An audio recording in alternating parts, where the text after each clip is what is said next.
저는 그 부분에 대해서요 뭐라고 말씀드리고 싶냐면 사는 게 좋습니다. 강남 안 살 거면 나 안 살래. 내가 진짜 원하는 데를 살 거 아니면 안 사버려. 그게 잘못된 생각이라는 거예요. 왜 그렇게 자산을 늘려가는 일을 한 방에 다 해결하려고 그러냐고요. 하나씩 하면 되잖아. 하나씩 무리하지 않고 실수요가 선호할 수 있을 것인가 라는 거에 초점을 맞춰서 보면 그러면 폭락이 와도 별 문제가 없어요 사실.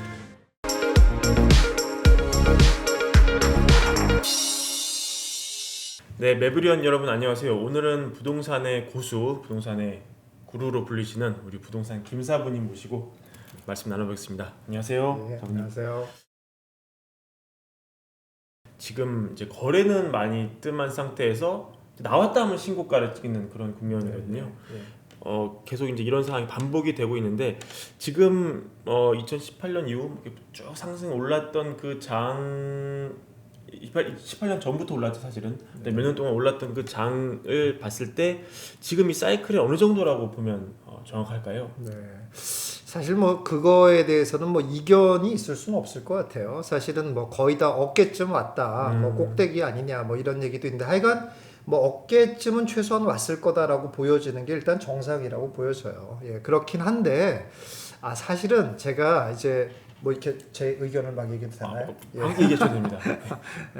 사실은 근데 제가 이제 쭉 개인 투자자들의 이런 투자 자문을 쭉 해왔잖아요. 네. 그런 입장에서 보자면은 이런 걸 학문적으로 뭐 부동산 투자의 사이클이 얼마쯤 와 있을까 이런 걸 연구하는 사람이라면은 이 사이클이 어떻게 되는지가 중요해요. 그런데 사실 투자하는 입장이거나 아니면 개인의 재산을 불리려는 입장이라면은 이런 사이클이 언제 나는 게 아무 의미가 없어요. 사실은. 네, 알려고 하는 게 아무 의미가 없어요. 네. 일단은 알려고 하는 게 굉장히 무모한 짓인 게 예를 들어서 제가 이렇게 얘기했다고 해서 그러면 자, 이 채널을 보시는 분들이 여러 전문가들이 나와서 많은 사람이 이제 예를 들어 앞으로는 위험하다라고 하면은 하락이라고 생각하고 이게 상승하는 사람이 적다 하면 상승이라고 생각하고 이렇게 할 거냐는 얘기예요. 그러니까 다수결로 판단하려고 그 얘기를 들으려고 하냐는 거예요. 의미가 없어요. 설령 제 얘기에 아주 이제 저 말이 사시는 것 같아라고 생각해도 아무 의미가 없는 게 뒤돌아서 다른 사람이 예를 들어서 하락한다 이렇게 얘기하면 또 불안해지는 거예요. 그럼 맨날 이렇게 왔다리 갔다리 하면서 하는 것이 무슨 의미가 있냐는 거예요. 의미가 없습니다. 그래서 저는 그런 사이클을 지금 언제 꼭대기가 아니냐 좀 낮아지면 내가 사야 되겠다라고 생각하는 것 자체가 오히려 저는 욕심이라고 생각하고 개인 투자자는 알 수 없는 일에 대한 무모한 도전을 하고 있다라고 생각을 해요. 사실은. 그렇군요. 예. 이게 지금 무주택자분들 그러니까 집을 한 채 사는 사람 입장에서는 저는 개인적으로 1주택이 중립이라고 생각하거든요. 네, 예. 그분들한테는 맞을 것 같은데 1주택 분들이 집을 하나 더 살 때는 예. 이게 앞으로 주택 경기가 어떻게 될지는 조금 예. 봐야 되지 않을까요? 그런 관점에서 어떻게 보십니까? 근데 이제 그런 거는요, 저는 쉽게 그냥 이렇게 얘기해 줄 수 있을 것 같아요. 그런 상황이라면 일단 지금 어깨 정도 와 있다는 건 분명한데 문제는 이제 머리가 얼마나 갈지를 모르는 거예요. 머리가 이렇게 이름처럼 길 수도 그렇죠. 있잖아요. 이렇게. 예, 그럴 수도 있다라는 거예요. 게다가 또 떨어지는 게 깊게 떨어질 거냐 완만하게 떨어질 거냐 이것도 모른다는 거예요. 그러니까 그 사이클을 맞춘다려고 하는 것 자체가 굉장히 무모하다라고 자꾸 말씀을 드리는 거고요. 그리고 진짜 돈을 벌려면은 만약에 사이클을 맞추려면 두 개를 다 맞춰야 돼요. 그러게요. 그렇죠. 떨어지는 때를 맞췄다고 하면은 야 잘했구나라고 생각은 할지 모르지만 그렇다고 해서 돈을 버냐고요. 그렇지 않잖아요. 돈을 벌려면 다시 올라가는 사이클을 맞춰야 되잖아요. 그러니까 두 번 다 연속적으로 맞춰야 된다는 걸 전제로 하고 있기 때문에 사실은 굉장히 무모한 일이라는 거예요. 그런데 이제 지금 말씀하신 것처럼 그럼 뭐 2주택자를 그러니까 2주택이 되려고 하거나 뭐 이런 생각을 할 수도 있지 않냐 네. 뭐 이런 말씀을 하셨는데 여기에 그냥 저는 쉬운 정답을 뭐라고 말씀드리고 싶냐면은 그냥 무리한 투자는 금지예요. 예. 무리하다라고 생각하는 건 할 필요가 없어요. 하지 않으셔야 돼요. 대출을 이렇게 떠안고 가는 그렇죠. 매수이고요. 그런 거라든지 아니면은 뭐 이제 예를 들어 지금 2주택이라고도 취득세 부담이 많이 되잖아요. 그런 게 매우 부담된다든지 뭐 이런 경우 또 정부에서 뭐 이제 대출도 규제를 하고 있잖아요, 많이. 근데 그런 거를 또 억지로 뭐 남의 명의 빌려가지고 뭐 대출을 한다든지 이런 거를 할 만한 상황은 아니다라고. 그걸 보여져요. 기준으로 보면 되겠군요. 예. 네. 우리 저 김사부님이 97년도에 이제 첫 투자를 하셨다고 제가 들었거든요. 네. 그 이후에 바로 IMF를 맞으셨다고. 아, 네. 예.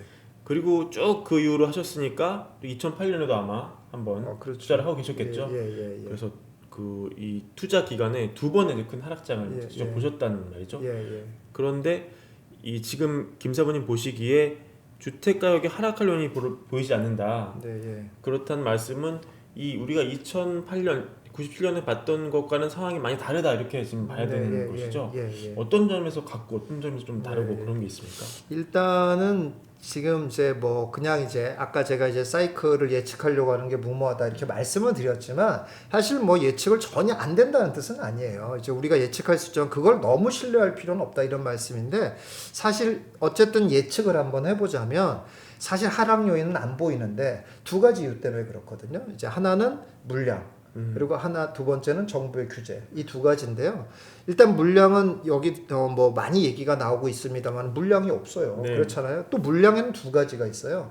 물량에는 신규 물량이 있고 그리고 이제 구축 물량이 두 가지가 있는데 신규는 부족하다는 건 다 알고 있잖아요. 지금 네. 뭐 이제 3기 신도시도 얘기를 했지만 빨리빨리 공급이 안 되잖아요. 그러니까 공급이 부족하다는 건 분명하고 재개발 재건축을 통한 공급도 안 된다는 건 분명하고 최소한 지금부터 분양을 해야 3년 후인데 그런 게 안 되는 건 너무 분명하잖아요. 신규가 공급이 안 돼요.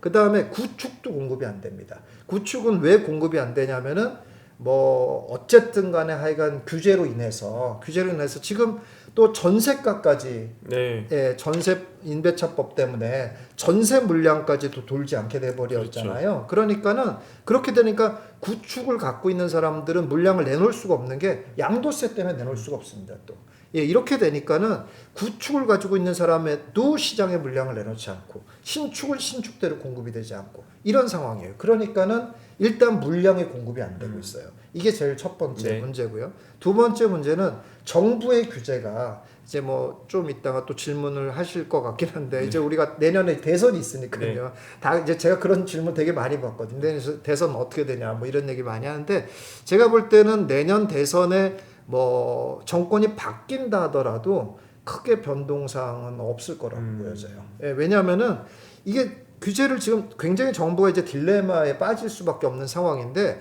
지금 규제를 풀어버리잖아요. 그러면은 굉장히 정치적인 압박을 받게 돼요. 왜냐하면 이미 돈을 많이 번 사람들에게 양도세를 줄여준다는 뜻이잖아요. 그렇죠. 결국 그러면 결국 돈을 확정적으로 벌게 해주는 꼴이 돼버리잖아요. 그럼 굉장히 정치적인 부담이 되거든요. 그래서 이제 예를 들어서 오세훈 서울시장도 됐지만 많이 기대들 했지 않습니까? 뭐 정권 이제 다른 이제 야권에서 되니까 뭐 서울 뭐 난리 나겠다 이렇게 생각했지만 정작 못 하잖아요. 뭐 이제 그런 생각이 틀려서 안 하는 게 아니라 못 하고 있는 거죠. 예, 그런 것들을 막 규제를 풀어주고 했다가는 너무 당장은 집값이 더 오르거든요.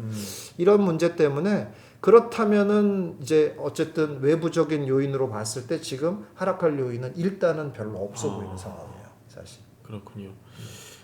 조금 주제 바꿔서 우리 대출 얘기 한번 해보겠습니다. 지금 뭐 주담대 이미 많이 줄였고 전세 대출까지 좀 조이고 있거든요, 금리 당국이.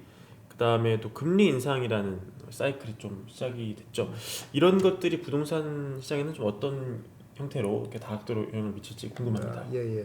일단 대출은 그게 이제 과거랑은 좀 많이 다를 거다라고 보여져요. 대출은 사실 벌써 한 3년 전부터 규제를 했어요. 맞아요. 예, 정부에서. 그렇기 때문에 과거와 같이 무리한 대출을 받는 사람이 훨씬 적어졌어요. 옛날에도 그 하우스 푸어라는 말이 나왔을 때도 결국 그게 대출을 많이 받을 수 있었기 때문에 가능한 거거든요. 그런 상황에서 집값이 떨어지니까 공포감을 느껴지는 거거든요. 근데 지금은 뭐 벌써 투기과열지구는 다 40%, 그죠. 15억 넘어가면 아예 한 아예 푼도 한 푼도 안 없고 나오고. 서울은 지금 10억 넘지 않는 신규 아파트는 없어요. 없다시피 해요. 그러니까는 뭐 10억 넘는 사람은 쉽게 말해서 이미 돈이 있는 사람들 그리고 또 이미 부동산으로 돈 번 사람들만 움직일 수 있는 장이란 말이에요. 그러니 대출이자가 올랐다고 해서 대출이자 때문에 충격을 받을 수 있는 그런 그 계층은 얼마나 될 거냐는 거예요. 많지 않을 거다라고 보여져요. 결국 과거와 다르게 대출이자가 오른다고 하거나 대출을 줄인다고 해도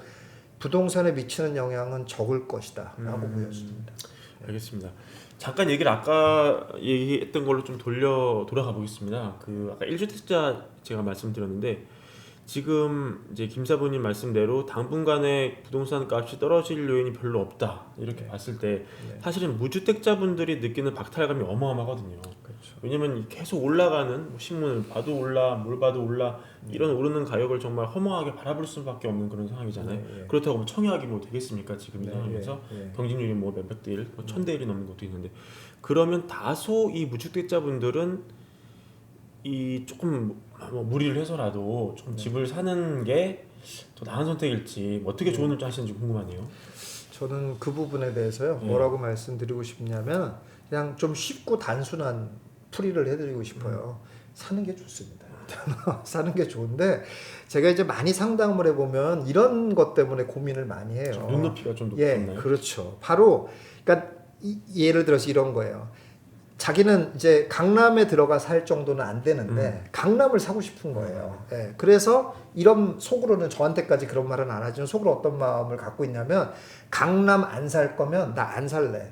이런 마음을 갖고 계세요. 깔고 있는 게 예. 보여요? 아니 그렇죠. 그런 게 느껴지죠. 그러니까 강남 사기는 어려운데 어떻게 하면 강남을 살 수 있습니까? 이렇게 하는데 그 마음의 근거에는 이런 거라는 거야. 강남 지금 같은 상황에서라도 강남을 살 때 내가 진짜 원하는 데를 살 거 아니면 안 사버려. 이렇게 마음을 많이 먹는단 말이에요. 근데 그게 잘못된 생각이라는 거예요. 왜 그러냐면 왜 그렇게 자산을 늘려가는 일을 한 방에 다 해결하려고 그러냐고요. 하나씩 하면 되잖아. 하나씩. 뭐 지금 이제부터 부동산 딱 하고 이제 평생 부동산에 대해서 관심 안 가지려고 이렇게 마음을 먹는 분들이 많은데 아니 부동산은 이 자본주의 사회에 살아가면서 기본 같은 거잖아요. 내 자산을 늘리는 아주 가장 베이스가 되는 건데 이거를 왜 관심을 안 가지려고 그러고 왜 한 방 해결하려고 그러냔 말이에요.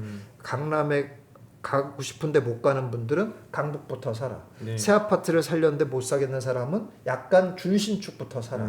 뭐 이제 수도권을 살려고 하는데 못 사겠는 사람은 지방이라도 괜찮은 것부터 이제 살아. 저는 이렇게 말씀드리고 싶어요. 그렇군요. 예. 근데 어떤 분들은 이렇게 또 질문을 또 할 것 같습니다. 이제 수도권에 거주를 두고 있는 그러니까 직장이 서울인 분이죠. 네. 그래서 이 수도권에서 집을 마련해야 되는데 네. 강남 안 되고 강북 안 되고 서울이 안 되고 점점 이제 예. 쭉 나가는 거죠. 네. 그래서 경기도 어디까지 이제 가야 되는 상황인데 또 이제 우리 이제 2008년에 또 뭐 법을 세부만 해가지고 아, 뭐 그렇죠. 지방이 엄청 올랐던 데가 네. 대형 평형 위주로 그냥 박살이 났던 기억이 있잖아요. 그렇죠. 이분들이 또 과거 그걸 또 신문을 보고 예. 또 이거 지방은 아직 이제 서울 외가 샀다가 나중에 이렇게 물리는 거 아니에요라고 예, 질문을 하는 부분도 있을 것 같습니다. 그렇죠. 예. 네. 근데요, 그러니까 그거를 잘 이해를 하셔야 되는데요. 그 아까도 처음에 질문하셨 제가 이제 2번의 하락기를 또 경험을 해봤고 그랬을 때 어땠었냐 이렇게 물어봤잖아요. 네. 사실 솔직히 말씀드리면은 기분만 나빴어요. 아, 네, 기분만 나빴지. 그래요? 예, 아무 일도 일어나지 않아요, 예. 사실은. 네. 그러니까 무슨 말이냐면 그렇게 힘들어서 막 고생하고 하우스 푸어 되고 이러는 사람들은 다 어떤 사람들이냐면은 일단은 대출을 무리하게 낀 사람들, 그러니까 무리한 투자를 한 사람들, 아니면 이제 분위기에 휩쓸려 가지고 너무 미래에 대한 개념 없이 지금 사람들이 제일 좋아하는 거 이런 것들에 손만 이제 몰두한 사람들. 네. 그러니까 과거에는 가장 대표적인 게 지금 말씀하신 것처럼 대형.